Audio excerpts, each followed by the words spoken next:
नमस्कार साथियों, मैं हूं आपके साथ माही और आप देख रहे हैं एसएम न्यूज़। आज की इस वीडियो में हम जानेंगे औरंगजेब का इतिहास। औरंगजेब जिसने अपनी कट्टर नीतियों से किया मुगल साम्राज्य का अंत। कौन थे औरंगजेब? औरंगजेब मुगल वंश का छठा सम्राट था, जो बाद में अकबर के बाद सबसे अधिक समय तक शासन करने वाला मुगल शासक बना। उनका पूरा नाम अब्दुल मुजफ्फर मुइनुद्दीन मोहम्मद था, लेकिन आमतौर पर उसे औरंगजेब या आलमगीर के नाम से भी जाना जाता था।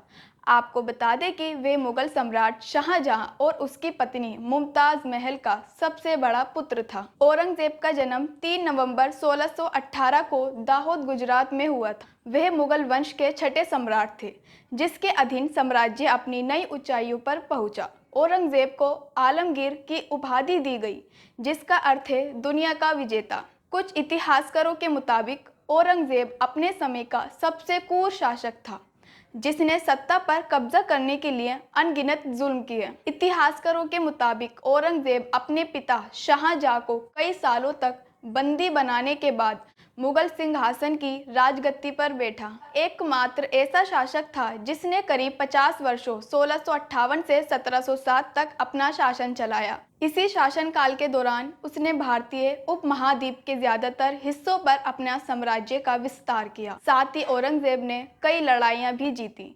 वह अपने समय का सबसे प्रभावी राजा था, जिसके शासनकाल के दौरान कई प्राथमिक घटनाएं घटी जो निम्नलिखित हैं।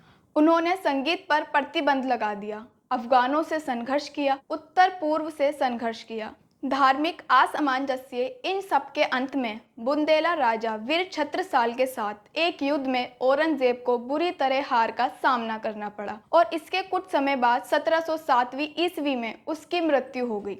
औरंगजेब की मृत्यु इतिहासकारों के मुताबिक मुगल वंश का छठा मुगल सम्राट औरंगजेब अपने समय का बहुत ही क्रूर शासक था। उसने अपने शासनकाल के दौरान लोगों के साथ कई ऐसे जुल्म किए जिसके विद्रोह कई युद्ध होते रहे और इसी तरह एक युद्ध के दौरान उनकी मृत्यु हो गई। बुंदेलखंड साम्राज्य के महाराजा वीर छत्रसाल के हाथों हुई। आपको बता दें कि बुंदेला राजा वीर छत्रसाल ने एक युद्ध के दौरान औरंगजेब के शरीर पर एक चीरा दिया, जिससे वह 3 महीने तक बिस्तर पर तड़पता रहा और इसी तरह तड़प तड़प कर महाराष्ट्र के अहमदनगर में 3 मार्च सन 1707 ईस्वी में उसकी मृत्यु हो गई। औरंगजेब मुगल सम्राट अकबर के बाद सबसे अधिक समय तक शासन करने वाला मुगल शासक था। औरंगजेब का शासनकाल कब से लेकर कब तक चला, आइए ये भी जानते हैं।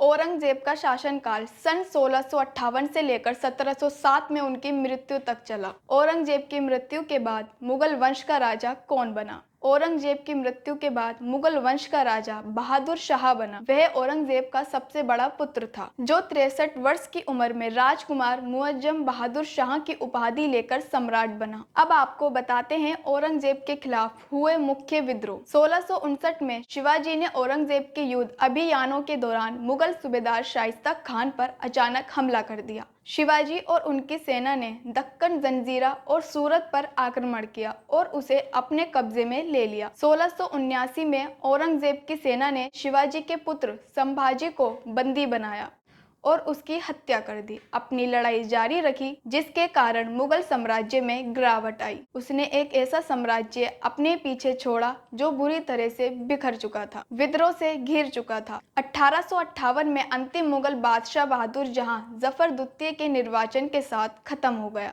और अंग्रेजों ने भारत पर राज किया। बादशाह औरंगजेब को अंतिम ग्रेट मुगल माना जाता है। हालांकि उसकी बेरहमी और आश्चर्यता वाली नेशन के कारण महान मुगल साम्राज्य कमजोर हो गया। फिलहाल इस वीडियो में बस इतना ही। आपको ये वीडियो कैसी लगी कमेंट्स में जरूर बताइएगा और अगर आप हमारे चैनल पर नए हैं तो जल्दी से कर दीजिए सब्सक्राइब। मिलते हैं अगली वीडियो में, धन्यवाद। अगर आपने अभी तक हमारा चैनल सब्सक्राइब नहीं किया है तो सब्सक्राइब करें और घंटी का बटन बिल्कुल भी दबाना ना भूलें ताकि सभी लेटेस्ट खबरें पहुंच सकें आप पे सबसे पहले।